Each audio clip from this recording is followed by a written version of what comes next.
नवरा व्यसनी असल्याने अंजली सरपंचाच्या शेतात कामाला जायची. एके दिवशी अंजली आजारी असल्याने कामाला जाऊ शकली नाही. सरपंच कामाचे पैसे देण्याच्या निमित्ताने तिच्या घरी गेला. तिचं घर खूप लहान होतं. एक किचन आणि एक रूम असे 2 गाळ्याचे तिचं घर होतं. घराबाहेरच्या खोलीत तिचा नवरा दारू पिऊन पूर्ण शुद्ध हरपून गेला होता. आतमध्ये अंजली झोपली होती. अंजलीचे सासू सासरे त्यांना सोडून वेगळे राहत होते.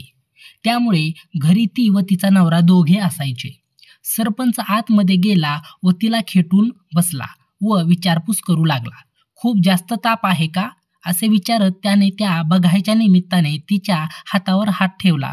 ती लगेच हात बाजूला काढत हात सोडवायचा प्रयत्न करू लागली. पण सरपंचाने आपली पुरुषी पकड घट्ट पकडून होता. खूपच गरम झालंय की अंग असे म्हणून त्याने आपला हात तिच्या नको तिथे घालू लागला आणि थोड्या वेळाने कपडे. मित्रांनो, ही कथा एक ग्रामीण भागात राहणाऱ्या अंजली नावाच्या विवाहित पण तरुण मुलीची आहे. अंजली एका छोट्याशा गावची एक 28 वर्षाची देखणी व आकर्षक बांधा असलेली मुलगी आहे. खेड्यात लवकर लग्न होतात, त्यामुळे लग्नाला जरी 5 वर्ष झाली तरी अंजलीवर जवानीची जादू आता चढू लागली होती. तिच्या छातीवरून व शरीरावरून ते साफ दिसून येत होतं. शोभनीय कंबर, मोठे मोठे गोळे व मटक्यासारखे गोलाकार नितंब अधिकच मोठे व उठून दिसायचे. ते सामान अंजलीला पण खूपच कठीण जायचे. गावातील बायकांमधून काय घालत नसल्याने आंबे पिकलेले दिसायचे. ती जेव्हा चालायची तेव्हा तर तिचे गोळे व नितंब असे काही हलायचे की एखाद्या नामर्दाच्या किंवा म्हाताऱ्याच्या पॅन्टमध्ये पण तंबू उभा राहील. इतका सारा यौवन खजिना अंजलीकडे असून पण ती यौवन सुखासाठी असूसलेलीच होती. त्याचं कारण म्हणजे तिचा नवरा एक नंबरचा बेवडा. दारूशिवाय त्याला काही दिसायचं नाही. दिवस रात्र दारूच्या नशेत पडून राहायचा. नशेमुळे महिना महिना तो अंजलीला हात लावायचा नाही व लावला तरी 2च धक्क्यात आऊट व्हायचा.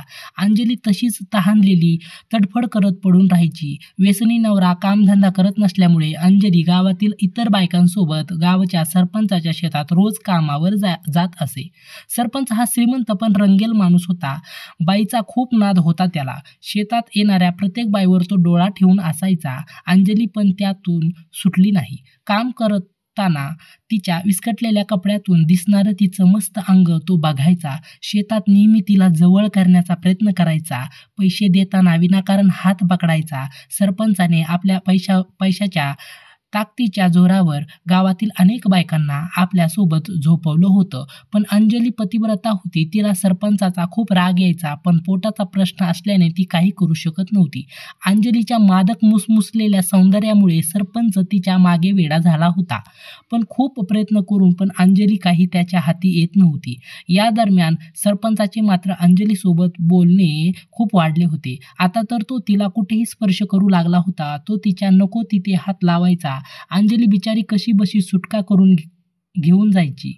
सुखासाठी आतुरलेल्या अंजलीला तोच स्पर्श आता हवा हवासा वाटू लागला. तिथे मन तिला विरोध करत होते, पण शरीराला मात्र त्या अस्सल पुरुषी स्पर्शाची चटक लागली होती. तिला माहीत होतं की हे चुकीचं आहे, पण तिचं शरीर मात्र तिच्या मनाला जुमानत नव्हतं. तिचा विरोध हळूहळू कमी होत होता, पण तिच्या या अप्रत्यक्ष होकारामुळे सरपंचाचे धाडस खूप वाढले होते. तो आता मनसोक्तपणे स्पर्श करू लागला होता, पण अजून पण अंजली त्याच्या अंथरुणावरती आली नव्हती. असे बरेच दिवस गेले. काही दिवसांनी अंजली कामावर 4-5 दिवस झाले तरी आलीच नाही. म्हणून सरपंचाने इतर बायकांकडे चौकशी केली, तर त्यांनी सांगितले की अंजली खूप आजारी आहे. सरपंचाला आयतीच संधी सापडली होती. तो कामाचे पैसे देण्याच्या निमित्ताने तिच्या घरी गेला. तिचं घर खूप लहान होतं. एक किचन आणि एक रूम असे 2 खोल्याचे घर. बाहेरच्या खोलीत तिचा नवरा दारू पिऊन पूर्ण शुद्ध हरपून पडला होता. आतमध्ये अंजली झोपली होती. अंजलीचे सासू सासरे त्यांना सोडून वेगळे राहत होते. त्यामुळे घरी ती व तिचा नवरा दोघेच राहायचे. सरपंच आत गेला व तिला खेटून बसला व विचारपूस करू लागला. खूप जास्त ताप आहे का असे विचारत त्याने त्या बघायच्या निमित्ताने तिच्या हातावर हात ठेवला.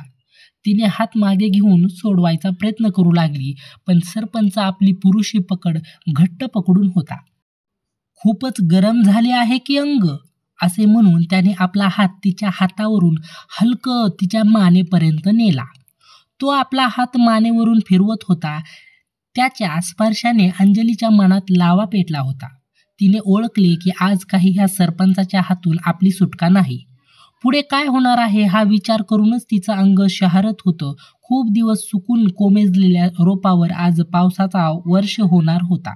मनातून ती खूप आनंदी होऊन गेली होती. सरपंचाने आपला हात तसाच खाली नेला व कपड्यावरूनच तिच्या कबुतरावर हलके हात फिरवू लागला. आतमध्ये ताठरलेले मनुके स्पर्शाने जाणवत होते. सरपंचाला पाखरू जाळ्यात सापडल्याचा लगेच अंदाज झाला.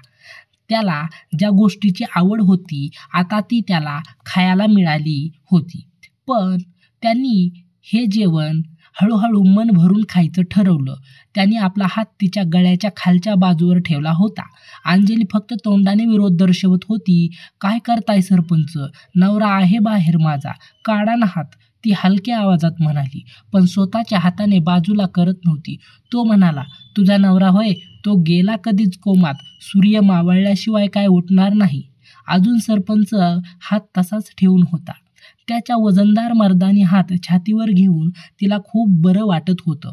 ती आता आतुर झाली होती. तोंडातून हलकेच म्हणत होती, काढा की हात, असं करू नका. पण अजून हात तसाच होता. आता मात्र अंजलीला राहवलं नाही. शेवटी ती बोललीच, सरपंच काय करत बसलाय? काहीतरी करा की, मला सहन होत नाहीये. मग काय, सरपंचाला तर हेच हवं होतं. तो मंद हसला व एखाद्या हरणीवर सिंह जसा तुटून पडतो तसा तो आपल्या शिकारीवर तुटून पडला. तो तिच्यावर पडून सर्वांगाचे मुके घेत होता. अंजलीने पण पूर्णपणे त्याला आपल्या मिठीत घेतलं होतं. अंजलीला हा अनुभव नवीन होता. तिच्या नवऱ्याने असं कधी केलं नव्हतं. या नवीन अनुभवाने ती अधिकच चवथाळली होती. तिच्या अंगातील तापाची जागा आता जवानीच्या गर्मीने घेतली होती. सरपंच तिच्या गालाच्या, ओठाच्या, मानेच्या जागेवर मुके घेत होता. तिच्या कबुतराचा तर त्याने अक्षरशः चोळामेळा केला होता. अंजली वेदनेने कळवळली. सरपंच जरा दमाने पण तरी त्याला हवं ते करू देत होती. कारण वेदनेचा त्रासवर तृप्तीचा आनंदापेक्षा भारी पडत होता. सरपंचाने आपला मोर्चा अजून खाली वळवला. अंजलीने तिच्याजवळ कोंबून ठेवलेल्या कबुतरांना मोकळं केलं. ते बिचारी कबूतर ब्लाऊजमधून सुटली. पण सरपंचाच्या हाताने त्यांना असं काही जखडून चोळलं की तिचे गोळे लाल भडक झाले. तिला उभे करून साडी काढून टाकली. आता ती फक्त परकरवर होती. त्याने गपकन तिचा एक बॉल तोंडात धरला आणि चावा घेतला. या हल्ल्यामुळे अंजली थरकून गेली. आई ग, चावू नका ना, दुखतंय की. सरपंच मात्र आपल्या मस्तीत मग्न होता. त्याने परकरची नाडी सोडली. हळूहळू सरपंचांनी सगळेच काढून टाकले. आता शरीरावर काहीच राहिलं नाही. एक बोट मध्ये घुसवलं, ती विवळली. सरपंचांना जाणवलं की तिची पूर्ण ओली झाली आहे. त्याने तिला खाली झोपवलं व आपले कपडे काढून टाकले. त्याची बॅट पाहून अंजली आश्चर्यचकित होऊन म्हणाली, एवढा मोठा? तसं तिच्या नवऱ्याचं लहान होतं, पण सरपंचा एवढी बॅट कधी पाहिली नव्हती. तो आता घुसल्यावर तिच्या चिमणीची काय अवस्था होणार याची तिला चांगली कल्पना होती. तो तिच्याकडे गेला व सरळ तिच्या चिमणीमध्ये तोंड घातलं. गावरान पाखरूसाठी हे अनपेक्षित असतं, पण याचं तिला सुख जबरदस्त मिळत होतं. ती खूप शहारली. त्याचं डोकं स्वतःच्या चिमणीवर दाबू लागली. सरपंच उठला व त्याने त्याची बॅट वेगळ्या जागेत देऊ लागला. पण तिने कधीही घेतलं नव्हतं. हे कोण घेतं का? घाण. पण सरपंचाने जबरदस्तीने तिथे ते कोंबलेच. आधी विरोध करू लागली, पण नंतर घेऊ लागली. थोडा वेळ तेच झाल्यावर ती म्हणाली, आता सहन होत नाही. ग्राउंड बोलवत आहे. खेळा ना आता क्रिकेट. आता चांगला चौका मारा, घुसवा तुमचा नांगर आणि सगळी जमीन भुसभुशीत करा आणि शांत करा मला. मग सरपंचाने तिला खाली झोपवलं व आपण तिच्यावरती आला. तिच्या ग्राउंडच्या मध्ये जाऊन अंदाज घेऊन नांगर टेकून एक जोरदार घाव घातला.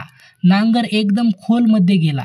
तशी अंजली ओरडली, आई ग, किती मोठा नांगर आहे. सरपंच म्हणाला, अजून तर अर्धा पण नाही गेला. इतकी रडतीस, सगळा गेल्यावर काय होणार तुझं? तर अंजली म्हणाली, मग घुसवा की अखंड. मला कितीही त्रास होऊ दे, मी किती बी ओरडू दे, तुम्ही थांबू नका. फाडून टाका आज माझी जमीन. तिच्या या बोलण्याने तो जास्त चेकाळला. अजून एक जोरात दणका दिला. अंजली खूप ओरडली, कारण आता नांगर खूप खोलमध्ये गेला होता. तिला बोलता सुद्धा येत नव्हतं. तिच्या तोंडातून फक्त आवाज येत होता. सरपंच जोरजोरात धक्के लावतच होता. जवळजवळ अर्धा तास त्याची नांगरणे चालू होते. मग सरपंचाची स्पीड अजून वाढली. अंजलीचे शेत पण पाणी सोडायला आले होते. तिने त्याला घट्ट पकडून होती. तिचे नखे त्याच्या पाठीत घुसली होती. सरपंचाचा वेग अजून वाढला. तो शरारू लागला. अंजलीने पण आपली पकड अजून घट्ट केली व ओरडली, "ऐ ग!" सरपंच पण आपल्या फुल स्पीडमध्ये तिच्या चिमणीमध्ये पाणी सोडलं. दोघेही शांत झाले.